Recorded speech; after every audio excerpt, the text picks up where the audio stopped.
Hey everybody, how are we doing? Welcome back. How are you? All good, mate. Are you? Very good, very good. I'm just logging on to YouTube so that I can get some Oh no, all the stuff's gonna come through here. I don't need to do that All anymore. the stuff comes on here, yeah. So if you've got any, let us know in the comments everything that you've been up to, even if it's your favourite emoji. I always like to see people's favourite emojis. Like your number one emoji, just put it in the chat box because I always like to see what people use. I use the crying, laughing face, I think. I use that a lot. Or I use this one a lot as well. Yeah, okay. And this one a lot. This one a lot. A couple of things. So what do you say? Emojis. Emojis. I can't get I always keep on calling them emojis, and my wife goes mad. Yeah.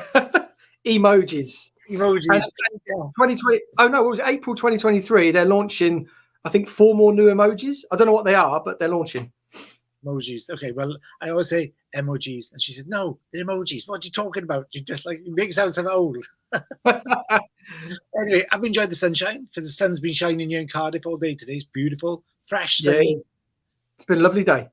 Yeah, I was at Legoland yesterday with the kids in Windsor. It started off cloudy and overcast, but by about 2 o'clock, the sun came out. We had a lovely, glorious afternoon till 6 o'clock in Legoland with the kids because it's school holidays. So we've had a lot to do. Really good, actually. But the sun in Cardiff makes all the difference. So many things on socials, people in the sun, having a beer in the sun and so on. Makes a big difference, right? Nice. Yeah, it does. It does. Although my studio flooded on Thursday. Yeah, I did see. That was a bit... Yes. How? So you've had a problem there for a while, though, right? No, it's the rain. It's the rain. So it's happened twice, and it's the rain. They did all outside the salon a few years ago, and there must be something with drainage because it's happened twice now with all the amount of rain. So yeah, frustrating. But should we get into the first topic? Yeah, come on, do it.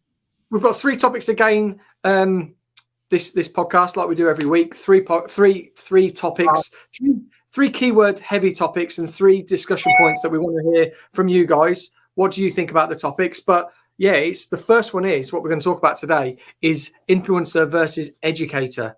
Do the 3. Show what 3 people are coming up. Influencer versus educator. Naming haircut. Yeah, and is balayage bed? Is balayage bed? Is balayage dead? Okay. Balayage bed. So kick off with the first one, influencer educator. I want to hear your take on this. Okay, so influencer educator is our first topic. For me, educator is somebody who is going to give you something without wanting something back, as a general sort of rule, if you know what I mean. And an influencer is always doing something for self-gain. Yes, in my opinion, I would agree. I always think the analogy of an educator will deliver a bunch of education in a wheelbarrow. So they're pushing the wheelbarrow forward with all the information in and knowledge and stuff, and they're behind it. Whereas an influencer is pulling a cart, so they're in front of it, and everything they want you to learn is behind them. Yeah. So they come very much in front of it. How do you feel how do you think that sits in? Do you think that's kind of same type of thing? Same type of thing, yeah. I think educators are there. They've put a lot of effort into learning their either specialist subject, whereas you've got influencers, the modern day influencers, who haven't really. They've just used. I don't want to say their talent, but they've used either being really good looking or something like that to be able to influence somebody into purchasing something. And I think that's the definite the break in it. Educators are going to be teaching you something that they've learned and experienced, whereas an influencer hasn't experienced much, but they want you to buy something. Yeah, I'm not going to cough and say OnlyFans, but that's that's really controversial. That's really controversial. But if you say that on YouTube, you get restricted. Do you? Yeah, you can't say it. Seriously? Yeah. Lucky I coughed. Yeah, it is lucky you coughed. Yeah, but I think that I do think that I think it's a space. The space is for both people. There's room for everybody, right? Sure. For sure, yeah. I don't think I could ever be an influencer, no matter what. No matter if I had a facelift or whatever, and I looked fantastic. Even if I did have a six-pack, I still don't think I would be an influencer. I think that education is kind of what I love the most, sharing the knowledge, and it's my own passion. I don't know where everybody else stands with it. Are you more swayed by influencers, or are you more swayed by educators? What is it? What is the trend? If you write in the comments what the trend, that'd be really interesting to find out what people think, because I think some people think they're influencers and actually educators, and some people think they're educators, they're actually influencers. And I think sometimes there's a bit of confusion between the two. It would be nice actually to see if somebody, like say if Joyco's running a course, and if they employed an influencer straight off of Love Island, say, to do hair curls and stuff like that. Yeah. Or if they got one of the artists to do a course on how to curl hair, what course would get booked out more? Oh, the influencer.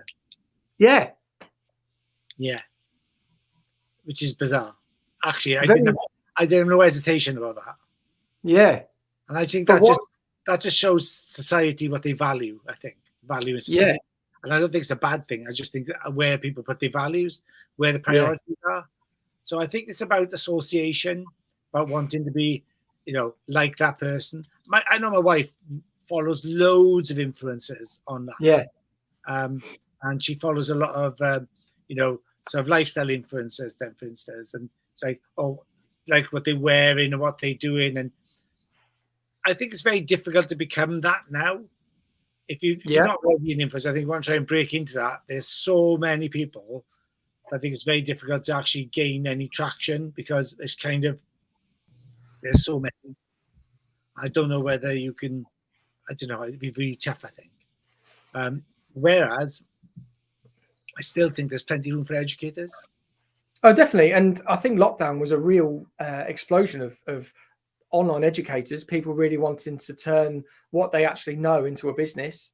Like me and you, this is what we did. I mean, we're already doing it, but we're able to go hit a wider audience because of online spaces. Process, isn't it? I mean, same process about following a blueprint, or following a strategy, being consistent, and making sure that you don't lapse. The easy things become lazy. The easy thing is to not do what you've done to get you successful. Then, do you know what I mean? Yeah. So I think both influencers and educators would follow if you want to get your information out there, then you have to be consistent in your messaging. You have to follow your good strategies and find it up, and actually follow what works for you. And one size doesn't fit all, does it? Like what you do on your YouTube channel, what I do on my YouTube channel, are two different things, and we both have different results as well. But but I mean, we talk every day about it, right? Yeah. And there's like, if I find out something new, which is unusual, I rarely find out anything new before you. But if I do find out, I'll share it with you. But if you find out something new, you always say on to me, try this or do that or look at this, Yeah. I don't know whether influencers would do the same thing. They do a lot of collaborations with each other where it's win-win for both of them. Yeah. But they don't necessarily give away stuff. If I was an influencer and there was somebody who had a much bigger following, they tend to go with the people who have the same amount of influence as them, don't they? Yeah. They don't give a lot of that away. So they won't go to if you've got, I don't know, 500,000 followers, say for instance on Instagram, and another influencer only has 30,000, would you do a collaboration with them, or would you say, really, they getting more of this than me?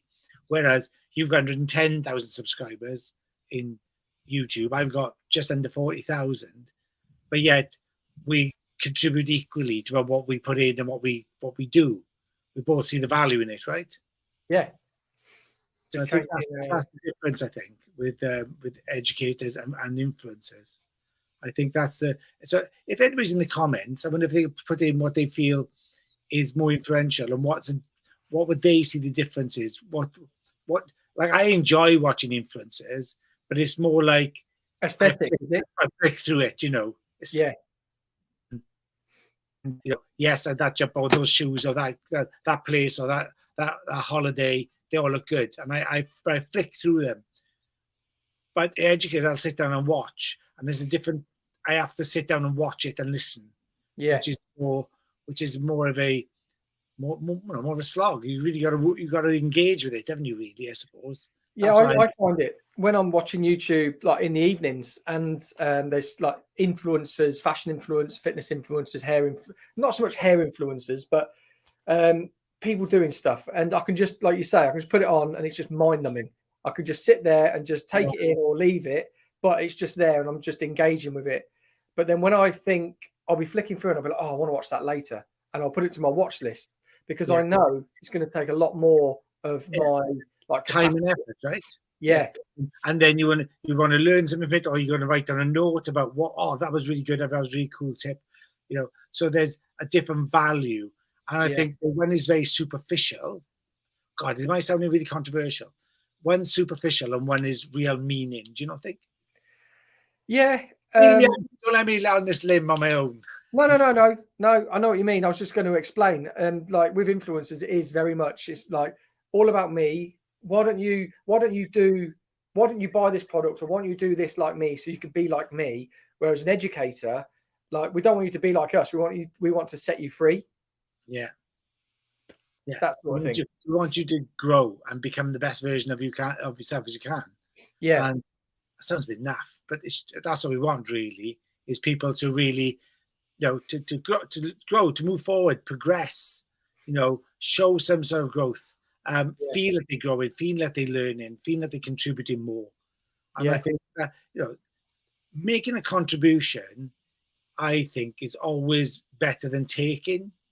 Yeah, it's the same like with gifts. I know this. I get, if I get a gift, I'm always very grateful. Thank you very much. But I love giving things more. I love to give gifts and presents and things to people because I think, oh, that's really cool. I get real buzz from it. When I get it, sometimes I feel embarrassed if I get a gift or something. Yeah, and that's like, but I'd rather give. Always, I'd rather give, and I've always been at that since I was little. Yeah. I have. I mean, going right back to I remember one of the first sort of presents that I bought for my sister by myself was, I knew she was into Disney, and I bought her a Disney nail brush. But it was like little bit of pocket money. I knew that she loved Disney, and I knew that she would love it. And then that was like my buzz of like thinking, oh yeah, like I can't wait to treat that person, being my sister. Yeah. And that's it, isn't it? Like, I can remember buying something in my pocket money when I was little, and buying, like, my first girlfriend at school. Yeah. She wasn't a girlfriend. We were about 10. Yeah. But buying her gift, I'd be very excited about the process of saving up for it, buying it for Christmas for her, and giving her it all. And I couldn't wait for her to come back and tell me what she thought. Yeah. Had I done a good thing? So, and I think it's the same thing. But whereas I think influence and educate, I think that's how you got to look at it. Is always giving rather than receiving. I think influencers receive a lot more, where educators give a lot. And it's the same coin, just different sides. Yeah. No, I think that sums it up brilliantly. I think, and like we've had Jackie, she's come in the comments saying we are all unique, and we are all unique, but we're just trying to really nail down the difference, because people often get confused where they're like, oh my God, I learned so much from this person. They want me to buy this, and this so I can do that. Whereas it's like an educator will use your sort of resources you've got, because you're coming to them for the education, and then help you to grow. Yeah. And I think, like with any education, like my philosophy is no one's ever bad. I think you can have minimal ideas, or you can have maybe your knowledge isn't as great as it should be, but I think that often that reflects the teaching you might have had anyway, or somebody doesn't understand it. Like if I'm in a class of 15, 20 on my own, I usually do classes up to about 15 if I'm on my own. Yeah. And I'm generally, if you don't get it, or there's a problem here, that there's 2 or 3 people repeating a problem, then I haven't explained it well enough. It's not your issue, it's mine. Yeah. I have to find a new way to explain in a way that you understand. And there's never bad students, bad teachers, by trying to keep on going on about the one thing. This is how you do it. This is how you do it. This is how you do it. And then only so much the class get it. You've got to have different methods to teach and educate. You have lots of tools in your box to help people to grow, because that isn't as easy as people think it is to give information and find it. Like at school, I was a poor student, but my teachers back then, they were like, they only had one way of teaching. Now I look at my own kids who go to school, and wow, they have everything. Yeah. They have so many different mediums of the same subject, be learned in different ways. And it's so much better now, So and I think that that's how you get people to thrive, and that's how good educators understand that you have to change sometimes. I've been in classes where I've seen people do graduation, and 2 or 3 people do the same get the same thing wrong. I instantly know that's not them, that's me. Yeah, I haven't explained enough, So you have to take responsibility as well. I don't know if influencers will do the same thing. Well, yeah, but there's room for. I wonder if there's anybody in the comments who to put their hands up and say they want to be an influencer or an educator. Yeah, I know. I've put it in the bottom. Get in the comments with your questions or input, just so we can feed off that a little bit. Maybe we'll do that towards the end. But yeah, like you say, educator has well, hopefully got many ways to sort of read the room, because that's their sort of job. But an influencer would have one way of success and hope everybody fits in that same box. Yeah, and I think it's a wider net. I think. Yeah, it's very difficult to. And I love watching how they do it. I couldn't do things that way. No. There's also that form of edutainment as well, isn't it? Yeah. And I Which know is what we try and bring a little bit. Yeah, a little bit of edutainment, but it's like, again, that was certainly of the fun side of it. Yeah. Do you know what I mean? So that's kind of like keeping it light sometimes. But there's some people who do like reels or whatever of, client visiting the salons. This is what my client does, or when that client comes in, or when you see that client, or that client rings the salon, and this is what's going on behind the phone. And I don't really like that. No, I don't. I find that I know it's fun. In our industry, it's fun. Yeah. But I think that it's quite disrespectful to people who are paying you for your service. If you're saying, oh my God, she's on the phone, like this is, or they didn't keep their head still and they're doing all this stuff. That drives me insane. I'm like, these are your customers. Yeah. They might think you're funny. Your customers who know you might think it's funny, but people who don't know you are thinking, oh my God, that's rude. Or I don't know. Maybe I'm wrong. Maybe I'm too old-fashioned. I don't know. But I find that really difficult to swallow. No, definitely. And just to touch on that, it could be a way of putting people off as well, because they're thinking, oh God, like I'm that client. So if I go there, they could make a meme out of me. I don't think it's really it doesn't. Professional. No. And there's a lot of. And I think we're at the end of the industry where we're trying to raise the profession, trying to raise the standards. Yeah. So it goes against everything. If I watch somebody putting a wig on, luminous wig, and then pretending to be like some sort of client, I just think it's debasing the industry. Yes, fun, and you get engagement, and yes, people laughing, but are they laughing at you or with you? That's a different thing. It's disrespectful, Jackie. Yeah, I agree. It is really disrespectful. I think. And a lot of hairdressers don't get it though, Jackie. I think a lot of people don't actually see it that way. I think it is disrespectful that you would bite the hand that feeds you, really, or for entertainment, like taking. And sometimes clients know who they are, even if you don't mention them by name. They know. Oh my God, I think I do that. For sure, so if you must feel a bit sheepish, then. So I don't know why people would do that. No, I'm always at a loss. I know that's the edutainment bit of it, I just don't think that. I don't know. I think I watched everything with Jack Howard, the colorist Jack Howard. I watched him on a podcast he did not so very long ago, and he said the same thing, And Jackie says, I wouldn't attend their salon. And Jack Howard said exactly that. Yeah. If somebody sees that, and they've anyway self-conscious about how they behave, or what they have a habit or idiosyncrasy when they go to the salon, or they ask questions, or they are nervous, or they don't keep still, or whatever, they don't like you to come to your salon. They want to attend, and that's spot on, actually. And that's what Jack Howard said, exactly the same thing. Why should they come to you if they feel you're going to exploit that? Yeah, well, that's a great one from Derek. Let's bring it up. Yeah, definitely, Derek. Yeah, absolutely. It's about furthering the craft, Derek, isn't it? It's about honing your skills already, making your skills, and yourself grow, and then passing that on. I always love the thing with like from Sassoons, for instance. They say you learn one, you do one, and then you teach one. Yeah, that's a fantastic skill. So once you learn it, once you learn one first, then you do it for yourself, and you get it really good, and then you teach it. And that's how you pass it forward, I think, and that's how we should all look at education, about elevating the craft, really. I think that's a great one to almost finish on. Education is about craftsmanship. yeah. So, Derek, if education is about craftsmanship, what's influence is about? I'm still trying to figure it out. Yeah, let us know. Right. Yeah. But I think that is a good topic to start on, and I think it's a strong topic for the industry. Yeah. And if you are watching this after sort of it's gone live, let us know in the comments down below if you think you would prefer an influencer or an educator to teach you. But the second topic, though, is very of the now as well, and it's something that Hair Journal have been posting so much on Facebook, and it's creating a lot of unhappy hairdressers in the comment section. So is it really? Yeah, naming haircuts. So they've been posting, I reckon, like weekly for a bit, where it's like obviously wolf cut, butterfly cut, mixie. There's a new one called Wixie, which is a short pixie haircut but with a winged fringe. So it's called a Wixie.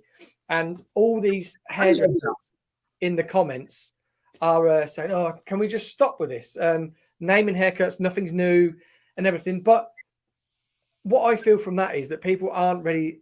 Well, there's obviously a generation gap where people, we all know like a shag's a shag and everything, but this whole naming of hair, up until about 2 or 3 years ago, people didn't know what a shag was, because it was out of fashion for such a long time. Yeah. So when the shag came back, 2 years, 3 years ago, maybe, right, just before lockdown, we sort of a shag. Yeah, we did one in lockdown. Do you remember? You did, yeah. I did one in lockdown on one of the things I did for Joico, and we did like a modern shag, and it was that was when it was getting quite big again. But it was something I was doing back in the 80s but a lot of people didn't know about it. And so it was easy to bring it back. Don't everybody know that? No, a lot of people don't know it. And like you said, there's a lot of new people in the industry, a lot of young people who are oblivious. If you talk about, ABBA and places like people like that, and, Chrissy Hind of the Pretenders, and you talk about this, or Debbie Harry, you go to 20 to 25-year-old now, they don't know Chrissy Hind is, they don't know who Debbie Harry is, who have these sort of iconic haircuts, Well, talking about Debbie Harry, I did the show in Italy with Joico, David and Alberto. Yeah. And it was like a 70s called what was it called? The show, but it was all about 70s hair. And I had to do a blonde, and I was like, right, I'm going to do like a really sort of dirty blonde, modern day Debbie Harry. So when I brought my model up on stage, the audience were, at the beginning, I said, my next inspiration for this look is, if you can guess it, it's by the hair color. And she came up on stage, and I was like, can anybody guess who the inspiration for this was, being that she was blonde? And it was like silence. And then Alberto was translating. So I thought, maybe there's a translation issue. I said, Alberto, I'll give them a bit of a hint. Her first name was Debbie. And he went, Debbie? And they were like, I was like, her full name was Debbie Harry? And I was like, Debbie Harry? And they were like, no. And I was like, oh my God, what? Does nobody know who Debbie Harry from Blondie is? Yeah. And they were like, no. I speak to my wife. My wife's, okay, so full disclosure, my wife's 20 years younger than me, right?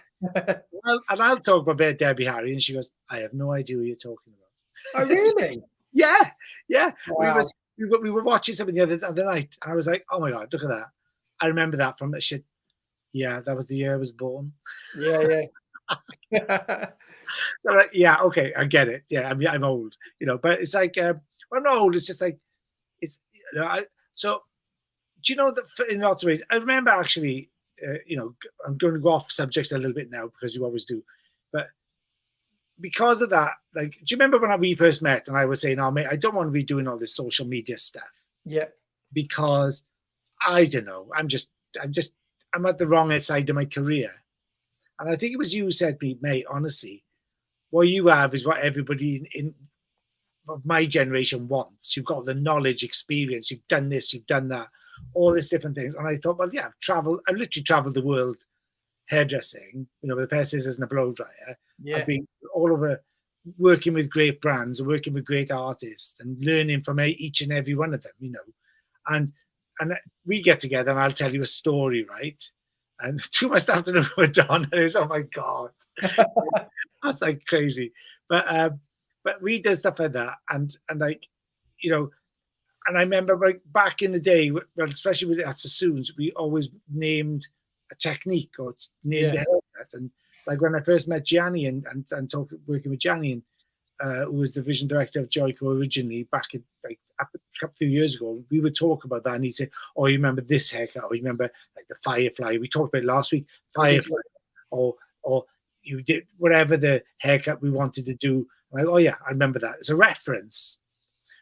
I maybe won't recreate it, but that's the influence of what we wanted. So I had an idea of where to go with the technique, or whether it be like, you know, like you said, a pixie cut or whatever, you know, like a Mia Farrow or things.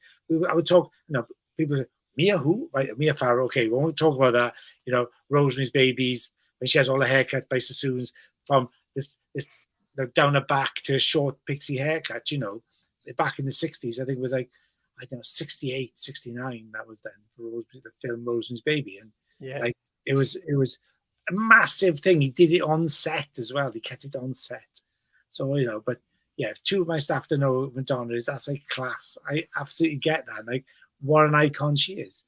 Imagine not knowing where they are influenced. I mean, you know, look at the artist she's gone to influence. So if Madonna's gone on to influence all these other artists in that, a haircut, naming a haircut like a shag will go on to influence, like now the wolf cut, right? Which is basically a shag. I'm not decrying what a wolf cut is, but I'm just saying that the influence of it was a shag haircut. Yeah. Hence, then they move it on to a wolf cut, you know? Yeah. So, because a wolf cut, Trevor Sorby did the wolf cut back in probably 82. And it was nothing like a wolf cut we see on now. He basically had this head of hair, and then he put inside shape with it, with thinning shears. You had an inside shape, and it was like a halo of hair round, but it looked fluffy like wolf fur, you know. Yeah. And that's what we called the wolf cut. He was up down on a guy, so that's. So as soon as I heard wolf cut, oh my God, okay, is that coming back? You know, this inside haircut. Yeah. Actually, it was like more of a shag shape, you know. So that was a different way. So I love naming haircuts. I don't know what everybody else thinks about naming them, and also naming concepts. Yeah, so that's what we like with our. We've done 2 shows now. Well, we've done 3 with the Beautiful Youthful as well. But yeah, I mean, it's a way of being able to bring people back to when if they come to a show or they want to know, oh, how did you do that haircut color? It's like, oh, like what one did we do? Like milkshake, wasn't it? So it's like, oh yeah, the blonde one. It's like, oh yeah, milkshake, and then it's like, oh yeah, it's because you wanted it to look a little bit sort of like vanilla, and then it's stuff like that. So using words to describe haircuts or colors or concepts. It's like, remember that, like glass. You know, glass. And I look at those pictures of glass now. It looks like glass. You know, that shiny, beautiful thing. I mean, it did exactly what it did on the tin, really. You know. And I say the milkshake was like that vanilla blonde. You know, which is like just like milk in a bottle. You know, that really nice. Yeah. When you pour milk and you can still see the inside of it, and it's trickling down the inside of the bottle back. I love that, and that's how it looked in the texture and everything. So naming haircuts, I think, is a good thing. I think because it gives people a point of reference, you know. And it brings it right modern day. I mean, like we're saying, like the shag haircut, as iconic as it is, it maybe wouldn't really excite the younger hairdressers coming through today. But giving it like a wolf cut, and then with the Rachel haircut, Ford graduation, it's like, oh yeah, the Rachel. I've never watched Friends. It's like, no, but what about a butterfly haircut? So, oh yeah, that sounds quite interesting. What's that? And it's like, well, it's the Rachel. It's a Ford graduation. It's stuff like that, and I think it's really good. I mean, when I seen the comments, people sort of saying, "Oh, like HJ, please give it a rest," and everything like this. I was thinking, it's very like small-minded to think this industry isn't going to. You know what? Do you know what I think it is? Can you put Derek's comment up there? So I think that's because I do as well. I love Mia Farrow and Rosemary Baby, and it is really current today. So change. What changes? Like the techniques fundamentally don't change, but we have access now to products we didn't have before, finishing tools, better brushes, all of those things, more knowledge about how to finish those results. But the techniques remain the same, and like that becomes part of the craft, right? But when you like the Bixie, Wixie, Pixie, whatever, and when people say, "Oh, please stop it already," I think it's down to the fact that because it's changed and it's moving so fast. Yeah. Some people don't like the pace of the movement. It's like, oh my God, it's too much of a challenge. Now that I've just perfected this one, and now they're moving on to something else. Yeah. I've just learned the Bixie. Like, chill out with all these. I'm getting really I'm cool with Bixie. And now they want to do a Wixie. I mean, come on, like what will change next? And I think it's down to the pace of movement that people find challenging. Yeah. That they don't want to really, be pushed. And that fear factor of a client coming into the salon and saying, "Oh, I want a Wixie," and the hairdresser being like, "Oh, what?" It's like, "Oh, I've just seen like a Wixie. It's just popped up on Instagram." They're like, "Oh, yeah, cool. Like, what is it?" And they show you. It's like, "Oh, it's a pixie with bangs," sort of thing. But it's like, and I think that is because hairdressers in that position are being held accountable. Yeah. They if a client come in, you go, "I have no idea what you're talking about." They're like, "Oh gosh, like, am I ahead of you?" So it makes the stylist have to stay in advance of the customer, right? Which we should know what's the next big thing coming. Not if the customer comes into you and shows you something that's about to blow up, and you're off it, you don't get it. You really need to start doing a bit more work, because it's up to us to have that information. And like, I mean, God, Paul, how much trawling of information do we do when we research and stuff? Well, yeah, right? No, and it's not new. And it isn't just about hair either, is it? About trends, it's about technologies, it's about taking about people's lifestyles, it's about the current climate where we're living in. What does that do to people's psychology of shopping and buying and purchasing? All those things.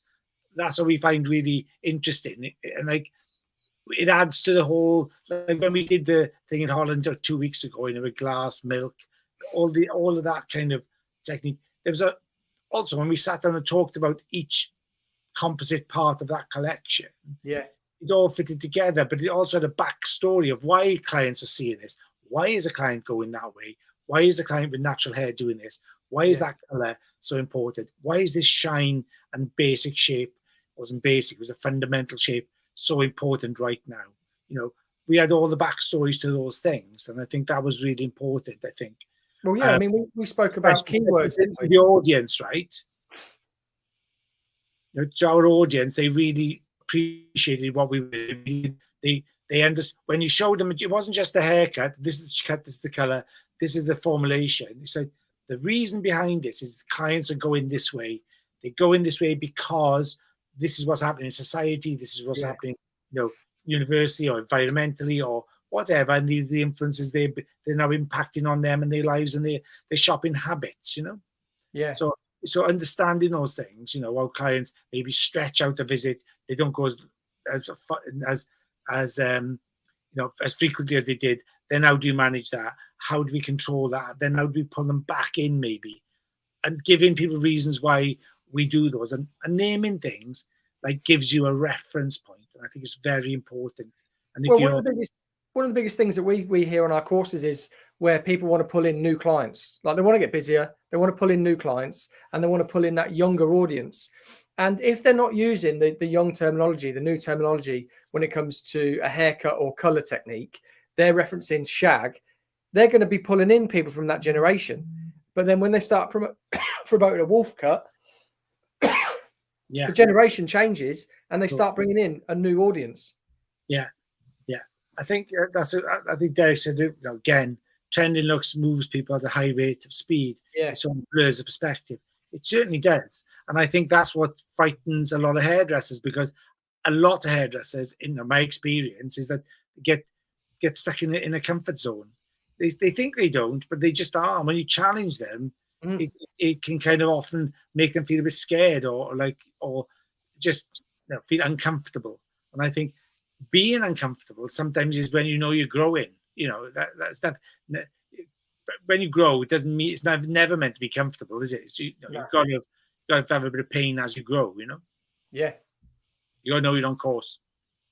But no, I think that's, again, a really hot topic right now. I think when it's causing so much disruption in the industry that people are now getting to the point where it's like please stop pushing this. It's getting to a point, and like we just said, it's that whole fear factor of someone coming into the salon and saying, "Oh, can I have this?" And you don't know what one is. It's that discomfort, it's that fear, you know. And so it was really funny yesterday because when I was at Legoland with the kids yesterday, they watched like a little mini entertainment thing on live on stage with Ninjago, the Lego Ninjago. And the whole premise behind it was about growth and like feeling that fear and still doing it anyway, you know, still embracing the fear. And like, and I was like, my kids loved it. Oh yeah, remember when we were doing other things in the day? So remember, you feel a bit scared? Yes, you know, like remember when Ninjago says, you know, you gotta feel the fear so you can grow, you know, and it's okay to be afraid. It's okay. And I think it's the same in everything, isn't it? You always get a bit challenged when you feel the fear. And I said to my stepdaughter, she'll be 9 this week, actually. I said, do you know when the best books I ever read was called Feel the Fear and Do It Anyway by Susan Jeffers? And I said, when you're older, I'll get you the book because it's like an amazing book, you know, about literally about growth and learning about new perspectives and feeling that fear and growing anyway, you know, and doing things anyway.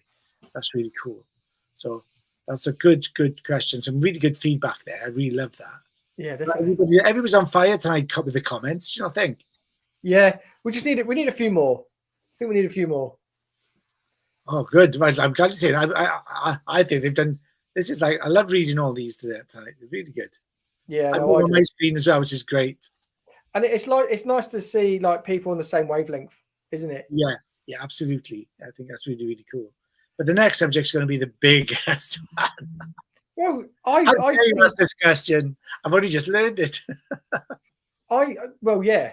I know what you mean. Yeah, but I think all the topics are quite like prevalent right now. But this next one, I suppose, when we bring it up, it's going to be a bit like but there's a reason for it, isn't there? Yeah. So is balayage dead? How many people's eyes just popped out their heads? Yeah. What, is balayage dead? So before we actually go into it, if you think balayage is dead, put it in the comments. If you don't think, just as like a show of hands, if you think it's dead, put your thumbs up. If you think it's not dead, then put a laughing thumbs emoji. down. Thumbs down. Go on now. Thumbs up. Thumbs down. Yeah. I just need to know what people think about, is balayage dead? Yeah. Before we come on, you said something great actually, which is like about clients and the actual word balayage. I'll let you say that yourself in a second. I just want to see in the comments if anybody agrees with this or disagrees. And actually, we're not making a statement. We're actually asking a question. Yeah. Well, that's the question mark. Is balayage dead? I mean, are you doing more than them of highlights still in the salon? Or are you starting to drift back into highlights? And I'll go into it now while we're waiting. But what Ian was alluding to was, I'll give you where it came from. I remember when Victoria Beckham's Bob came into it, and that was like the new craze. Graduated Bob, wasn't it? Really asymmetric graduated Bob. And then when that starts to become a salon classic, it's not that it's dying. It's just that it's become so heavily worn. It is just a salon classic then. And then another trend follows suit. So with balayage, clients will come in or they'd phone up and they'd say, and they'd be really sheepish. They'd be like, oh, well, I want something that's a bit like brighter. Some, you know, well, it's like a balayage or balayage. And you're like, oh yeah, your balayage. And they're like, oh yeah. One of those. And actually, that happened so many times in the beginning when balayage first came out. Because it's a very like obviously dip dye. Yeah, dip dye was easy. Ombre, there was often it was like ombre or ombra or hombre. And Oh, But yeah, with balayage, I find it where clients and you talk about the 90% when they come into the salon and they're all saying, "Oh yeah, hi, yeah, I want to book for balayage. Oh yeah, I'm having a balayage." And I think as soon as clients start to nail the name and have it very often, it then it becomes the next highlights, doesn't it? And yeah. then, so we're not saying it's dead; it's still bigger than ever. It's a great money earner in the salon. It's a great trend to wear, but what is the next trend that's going to follow? Is it foliage? Are we going to mash them together still? What is it? Balayage was I mean, I don't know. It was a bit of a game changer, the way it was, the application. Again, you know, like it was more freehand, and it became more of an artist tool, really, didn't it? Yeah. It got done really quickly. Then, you know, like you said, a lot of people wanted it but didn't know what it was called. Now it's become like a thing where everybody kind of knows what it is, and as a result, I think it's become commonplace. And Well, so, yeah, and I know the reason why it's sort of the original technique died, because balayage was always soft and sun-kissed, but nobody wants sun-kissed hair anymore. They want platinum, or they want the brightest, cleanest, coolest blonde ever. yeah. And balayage isn't supposed to be that. It's supposed to be very soft and sun-kissed. So it's a balayage has evolved, isn't it? So Evolved. So now balayage isn't, like ombre was the same type of thing, you know, like almost like a dip dye, but more to the ends, less rooty, Yeah. you know, soft, you know, sun kissed summer hair. Yeah. Balayage took that to another level with the technique. But balayage as a technique has evolved. So you can still do the freehand, but you're now working, you know, to get cleaner, lighter, more platinum blondes, but still with that root melt, with that kind of softness at the root. So you haven't got that, you know, it's all about the low maintenance, isn't it? Yeah. And so as a result, like a lot of my team are now going to more like foliage techniques and using foils. I would definitely do a foil, because I have a lot more control, you know. But why also? Like, what's the biggest thing in that technique that we're having to use foils now? The lift. Yeah. Yes, I mean, so yeah, to get that, you know, like with the best will in the world, a clay light now, which is probably the safest thing to use, isn't really going to get you to the height to lift you want to get the tone that you want. Yeah. Because you can only use the toner to the lift you're going to get, isn't it? Really. Yeah. So you know, you unless you're going to get the lightness, that clean lightness, you've got too much yellow in it. Don't care what the tone is. A toner, you're only going to use a tone of a correction then. If well, that's it. You know, so that's how you kind of look at it. So that's why foils are probably. That's why I would do more foils. But I think, you know, we did this the other day, didn't we? When we did your technique with, I think it was like a full head with 30 foils, was it? Yeah, yeah. That's like unbelievable. Like, yeah, you showed me that. placement. Yeah, and it's all down to placement. And that, to see that, when you did that the first time, and I was with you when you did it in my salon, I think, to my team, do you remember? And I was like, I just went, I'm going to go through it with a tail comb thinking, how is this only 30 files? Yeah. There was like 6 year, and then a bunch on the top. And I was like, what? How? Yeah. You've done that? And it's like, it was ridiculous. And it was the effect was incredible. Wherever the hair moved, you could see blonde at the root. And that was the whole illusion of it. Yeah. And it was an illusion. So I would say that, you know, balayage is the birthplace of that, though, isn't it? It was the launch pad to that type of technique. Yeah. Low maintenance, something that was a bit quicker, because we all know a full head of foils takes forever. But a full head balayage, for instance, we still want to keep that dimension. We still want to create that seamlessness. It was a lot quicker to do. And people may argue that it's not, if you're going to do it. But when you're doing freehand and there's no foils involved, a full head balayage, working through sections, is a lot quicker than having to weave, paint, and close a foil. Yeah, I agree. I think Derek asked the question there, which comes first? Yeah. I think highlights, because I was highlighting back in the 80s, like, you know, that type of sun-kissed highlight look. Yeah. Before I was even knew what balayage was. I'd never knew what the word balayage was until 5 years ago, 8 years ago. Well, with balayage, I was doing balayage back in 2011, and there wasn't a name for it. There wasn't a name for it. I remember you saying this, yeah. Yeah, I was calling it colour graduation, and I got this whole new clientele coming to the salon for this colour graduation. Because I didn't know what to call it. It was just a graduation of colour. And they were coming in. Right? You were doing it freehand as well. I was doing it freehand as well. And then I went to a show, and they're up on stage, and they said, right, we've got something really exciting for you, a brand new colour technique. And they were like, this is balayage. And I was like, what?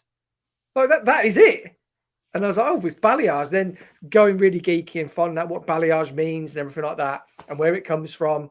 And it like, again, why aren't people kicking off about foils and that, but or blonding being called balayage, whereas like the shag was called wolf cut?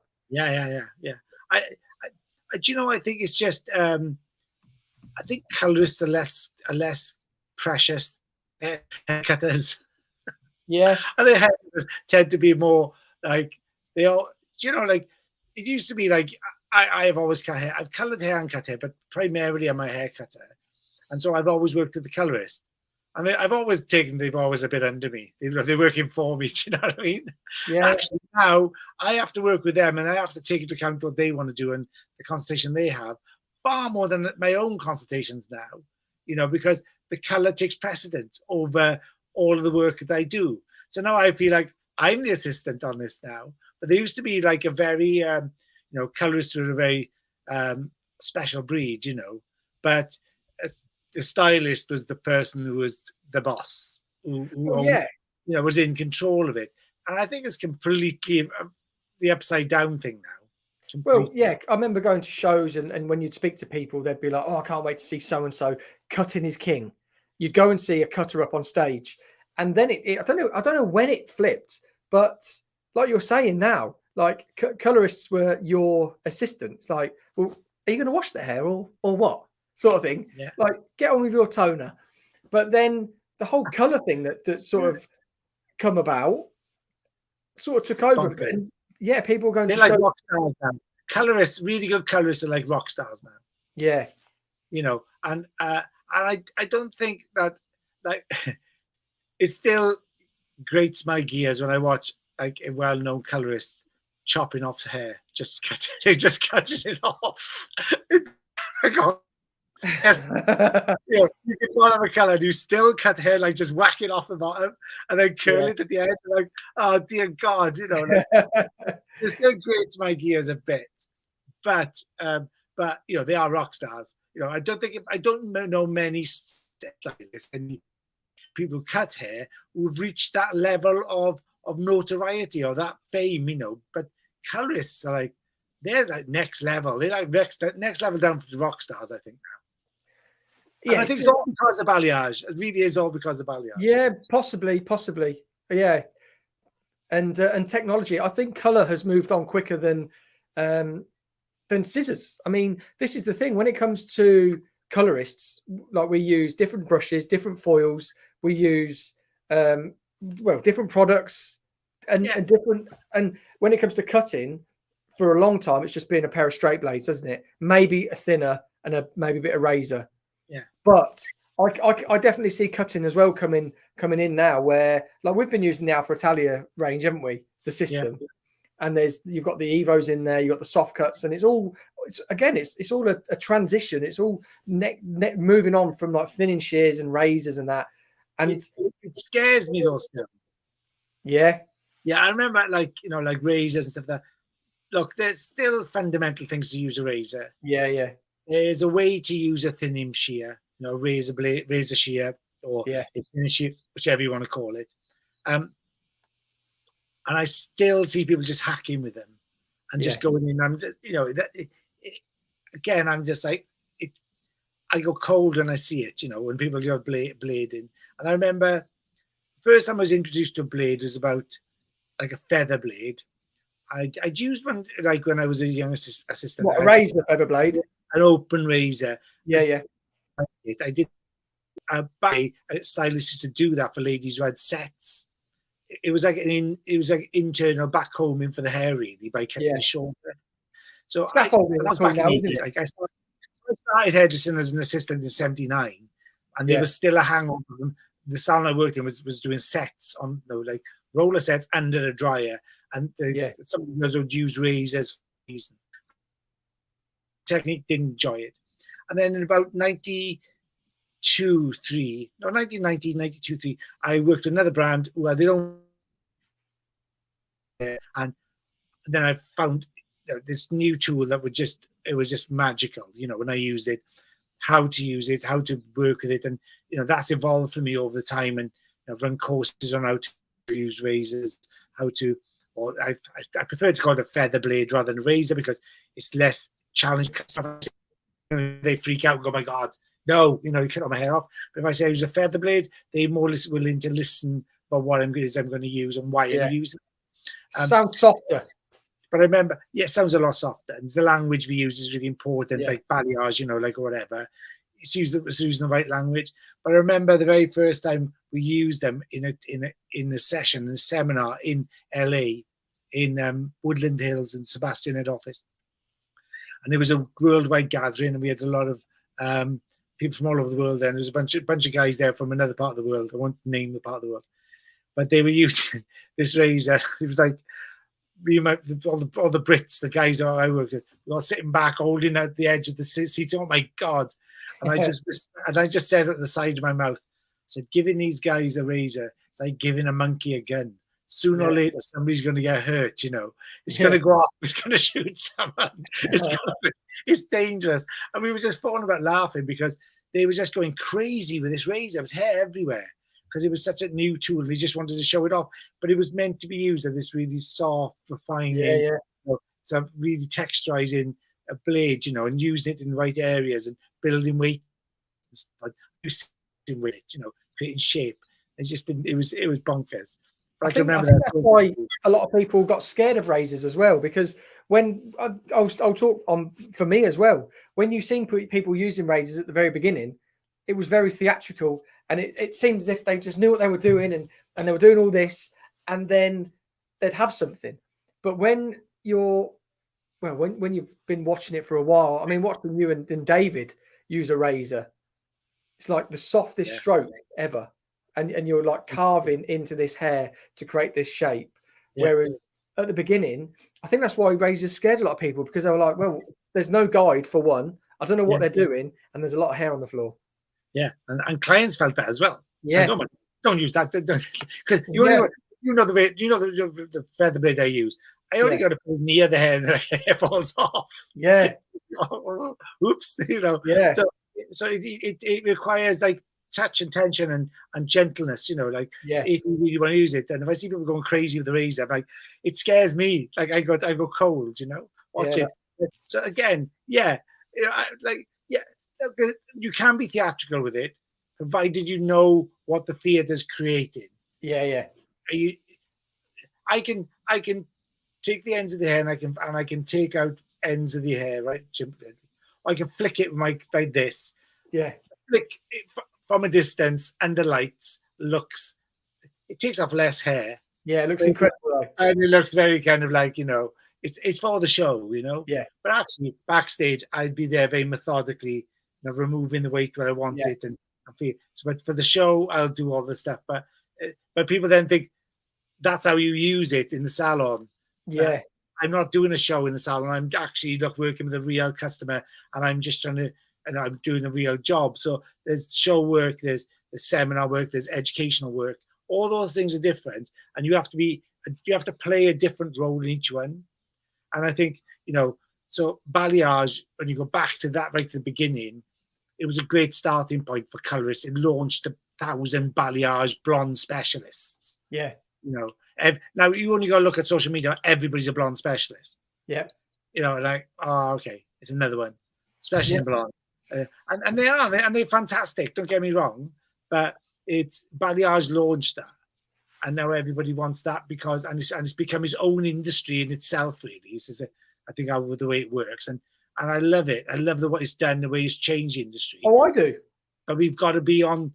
But you've got to prepare to evolve, and as you said, when clients are asking it by name, can they have a balayage? They know exactly what it is, or they know the technique that they want to use. You know, like I always say, well, that's the name of a technique. It doesn't necessarily mean it's the right thing for you. Yeah. You know, and the result that you want. But I can give you something similar, like, you know, in this way, because this is what does for your hair. This is how your hair will work better. If I put this placement using this product in this way, that's the way it's going to work better for you, you know. A lot of people think balayage is a look, and it's a technique. Yeah. So that's also the thing where we're saying, oh yeah, people are coming in saying I want a balayage. Then they show you a picture of a balayage, and to be honest, 6 times out of 10, it's probably a full head foils with a root melt. Foils, yeah. So yeah, that's where it comes down to us as being hairdressers and colorists. That's where we've got to, and I love it. It's opportunities, Paul, isn't it? It's opportunities. It's a real opportunity to re-educate the customer. Yeah. And to show what you know, and show them the differences and why it's different and what it means to them, and why, you know, you can do this or you can do that. Oh, mum's on. So not my mum, your mum, not my mum.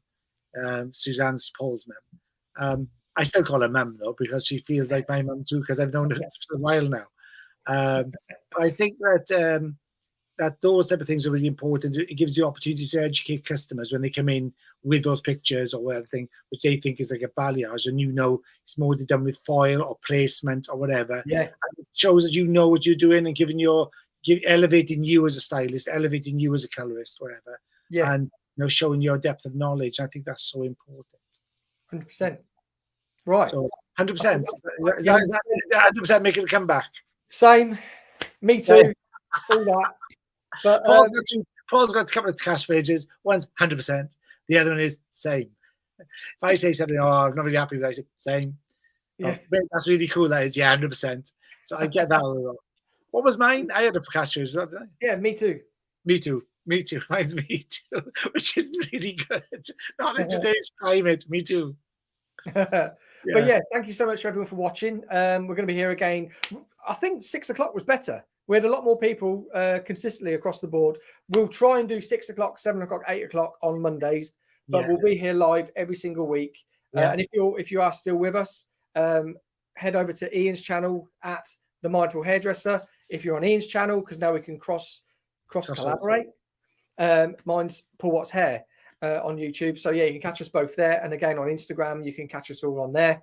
But yes, we've got 3 brand new topics next week. I've got some really good already. I've been researching today, so I'll fire them over to you tomorrow. We might have a guest next week as well, might we?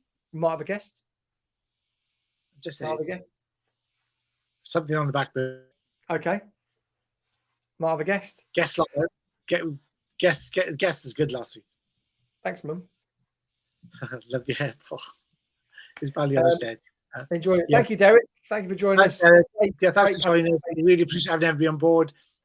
So this is Hustled Hair Podcast. It's episode 4. Looking forward to seeing you all next week. Same time. Catch us on Catch Up on YouTube, Mindful Hairdresser, Paul Watts Hair. And if you've got any comments outside, then anything you want to see us discuss, then please write them in the comments, and will catch up. We do take it. Now this is for you guys. It's not just for us to talk. It's to actually find out what it is you want. And we will try to accommodate you wherever we can. But thanks for all the comments and thanks for all the support. We really appreciate it. Thank you so much. Paul. Cheers, mate. Cheers, brother.